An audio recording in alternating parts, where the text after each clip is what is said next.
ಎಲ್ರಿಗೂ ನಮಸ್ಕಾರ. India for IAS ವತಿಯಿಂದ ಇವತ್ತು ಮಾರ್ಚ್ 16, 2026ರಲ್ಲಿ ಬೆಂಗಳೂರಿನ ಪುರಭವನ ಟೌನ್ ಹಾಲ್ನಲ್ಲಿ ಕೇಂದ್ರ ಲೋಕಸೇವಾ ಆಯೋಗದ ಸುಮಾರು 30ಕ್ಕೂ ಹೆಚ್ಚು ನಾಗರಿಕ ಸೇವೆ ಪರೀಕ್ಷೆಯಲ್ಲಿ ಉತ್ತೀರ್ಣರಾಗಿರುವಂತಹ ಕರ್ನಾಟಕದ ಎಲ್ಲ ಅಭ್ಯರ್ಥಿಗಳನ್ನು ಸನ್ಮಾನ ಮಾಡುವಂತಹ ಒಂದು ಒಳ್ಳೆಯ ಒಂದು ಕಾರ್ಯಕ್ರಮವನ್ನು ಹಮ್ಮಿಕೊಳ್ಳಲಾಗಿದೆ. ಉಪಮುಖ್ಯಮಂತ್ರಿಗಳಾಗಿರಬಹುದು, ನಮ್ಮ ಕೃಷಿ ಮಂತ್ರಿಗಳಾಗಿರಬಹುದು, ಅರಣ್ಯ ಸಚಿವರಾಗಿರಬಹುದು, ಹೀಗೆ ಹಲವಾರು ಸಚಿವರು ಇಲ್ಲಿ ಬಂದಿದ್ದಾರೆ, ನೆರೆದಿದ್ದಾರೆ. ಕಾರ್ಯಕ್ರಮದಲ್ಲಿ ನಮ್ಮ ಮುಸ್ಲಿಂ ಬಾಂಧವ ಬ್ರದರ್ ನಮ್ಮ ತೌಸಿಫ್ ಖಾನ್ರವರು ಸಹ 741ನೇ ರ್ಯಾಂಕನ್ನು ಪಡೆದಿರುತ್ತಾರೆ. ಎಲ್ಲ ಸಮಾಜ ಕಲ್ಯಾಣ ಇಲಾಖೆ, ಅಲ್ಪಸಂಖ್ಯಾತರ ಇಲಾಖೆ, ಹಿಂದುಳಿದ ವರ್ಗದ ಇಲಾಖೆ, ಆಮೇಲೆ ಬೇರೆ ಬೇರೆ ಇಲಾಖೆಗಳ ವತಿಯಿಂದ ಯಾರು ಸರ್ಕಾರದ ಸವಲತ್ತುಗಳನ್ನು ಪಡೆದುಕೊಂಡು ಡೆಲ್ಲಿಗೆ, ಹೈದರಾಬಾದ್ಗೆ ಹೋಗಿ ಈ ಒಂದು ಕೇಂದ್ರ ಲೋಕಸೇವಾ ಆಯೋಗದ ಪರೀಕ್ಷೆಯಲ್ಲಿ ಉತ್ತೀರ್ಣರಾಗಿದ್ದಾರೆ, ಅವರಿಗೂ ಸಹ ಕರೆದು ಇಲ್ಲಿ ಸನ್ಮಾನ ಮಾಡಿದ್ದಾರೆ. ಇಂಡಿಯಾ ಫಾರ್ IAS ಅಲ್ಲಿ ಕೇದಾರ್ನಾಥ್ ಸರ್ ಅವರು, farmer additional chief secretary government of India, Nayan ಅವರು, ಶ್ರೀನಿವಾಸ್ ರವರು PC, ಭಾಳ ಪ್ರಶಾಂತ್ ರವರು, ಭಾಳ ಅತ್ಯುತ್ತಮವಾದ ಒಂದು ಬಾಬು ಅವರು, ಒಳ್ಳೆ ತಂಡನೇ ಇದೆ. ಹಾಗಾಗಿಬಿಟ್ಟು ಇಂಡಿಯಾ ಫಾರ್ IAS ನಾನು ಅನ್ಕೋತೀನಿ ಕರ್ನಾಟಕದಿಂದ ಅತಿ ಹೆಚ್ಚು ಫಲಿತಾಂಶವನ್ನು ಕೊಟ್ಟಿರುವಂತಹ ಏಕೈಕ ಸಂಸ್ಥೆ ಅಂತ ಹೇಳೋದ್ರಲ್ಲಿ ಯಾವ ಒಂದು ಉತ್ಪ್ರೇಕ್ಷೆ ಸಹ ಇಲ್ಲ. ಮುಂದಿನ ದಿನಗಳಲ್ಲಿ ಇದು ಏನು 30 ನಾವು ಸಂಖ್ಯೆಗಳನ್ನು ಕೊಟ್ಟಿದ್ದೇವೆ, ಇದು 50 ಆಗಬೇಕು.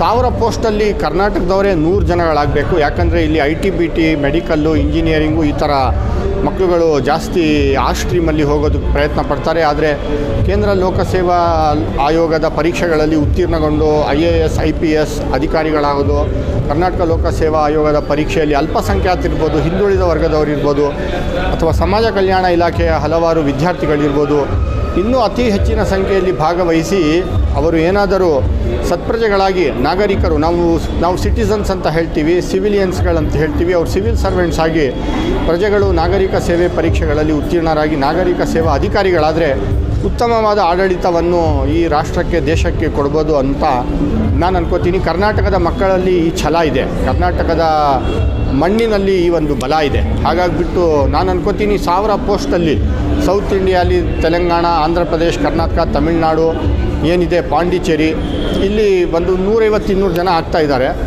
ಆದರೆ ಇಡೀ ಭಾರತದ ಮಟ್ಟಕ್ಕೆ UP, MP, ಬಿಹಾರಿಗೆ ಕಂಪೇರ್ ಮಾಡಿದ್ರೆ ನಾವು ಒಂದು 300-400 ಜನ ಆಗುವಷ್ಟು ನಮ್ಮಲ್ಲಿ ಕ್ಯಾಲಿಬರ್, ಕೆಪಾಸಿಟಿ, ದಕ್ಷತೆ, ಪ್ರಾಮಾಣಿಕತೆ ಇದೆ ಅಂತ ಅನ್ಕೋತೀನಿ. ಮೊದಲು ಕೇವಲ ಡೆಲ್ಲಿ, ಹೈದರಾಬಾದ್ಗಳು ಮಾತ್ರ ನಾವು ಸಿವಿಲ್ ಸರ್ವಿಸಸ್ ಪರೀಕ್ಷೆಗಳಿಗೆ ಒಂದು centre of the learning, hub of the civil service ಅಂದ್ಕೊಂಡಿದ್ವಿ. ಆದರೆ ಇವತ್ತು ಕರ್ನಾಟಕದಲ್ಲಿ ಮೈಸೂರು ಇರ್ಬೋದು, ಬೆಳಗಾಂ ಇರ್ಬೋದು, ಗುಲ್ಬರ್ಗಾ ಇರ್ಬೋದು, ಮಂಗಳೂರು ಇರ್ಬೋದು, Bengaluru is becoming one of the hub. ಬೆಂಗಳೂರಲ್ಲಿ ತುಂಬ ಇವತ್ತು ಕೋಚಿಂಗ್ ಸೆಂಟರ್ಸ್ ಇದೆ, ಇನ್ಸ್ಟಿಟ್ಯೂಟ್ ಇದೆ, ವಿಜಯನಗರ, ಚಂದ್ರ ಲೇಔಟ್, ಆನ್ಲೈನ್ ಪ್ಲ್ಯಾಟ್ಫಾರ್ಮ್ಸ್ ಇದೆ. ಹಾಗಾಗಿಬಿಟ್ಟು ಇಡೀ ಇಂಡಿಯಾದಲ್ಲಿರುವಂಥ ಬೇರೆ ಬೇರೆ ಡೆಲ್ಲಿ, ಹೈದರಾಬಾದ್, ಚೆನ್ನೈ ಎಲ್ಲ ತರಬೇತಿ ಸಂಸ್ಥೆಗಳು ಬೆಂಗಳೂರಿನಲ್ಲೇ ತಲೆ ಎತ್ತಿವೆ. ಇದನ್ನು ಮಕ್ಕಳುಗಳು ಸದುಪಯೋಗ ಪಡ್ಕೋಬೇಕು ಅಂತ ನಾನು ಕೇಳ್ಕೊತೀನಿ ಎಲ್ಲದು. Good evening everyone. My name is Tausifullah Khan. I have secured All India rank 741 in Civil Services Examination 2025. I come from Kolar district of Karnataka, from where I have done most of my schooling. I have pursued BE Mechanical Engineering from RV College of Engineering, Bangalore, post which I worked with Godrej and Boyce as assistant manager for 2 years.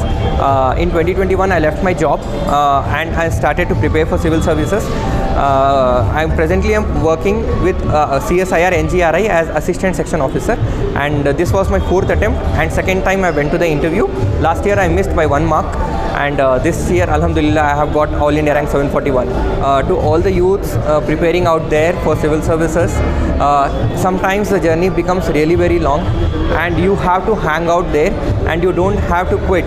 Last year when I did not clear the final list by 1 mark, I felt demotivated, but that was not something which I made myself to get affected by, but I continued to pursue my aspiration with more efforts and more fuel, and alhamdulillah this year I have cracked the exam and I have made it to the list. Yes, somewhere it was there in my mind, and my parents, my relatives, my friends were all supportive of me.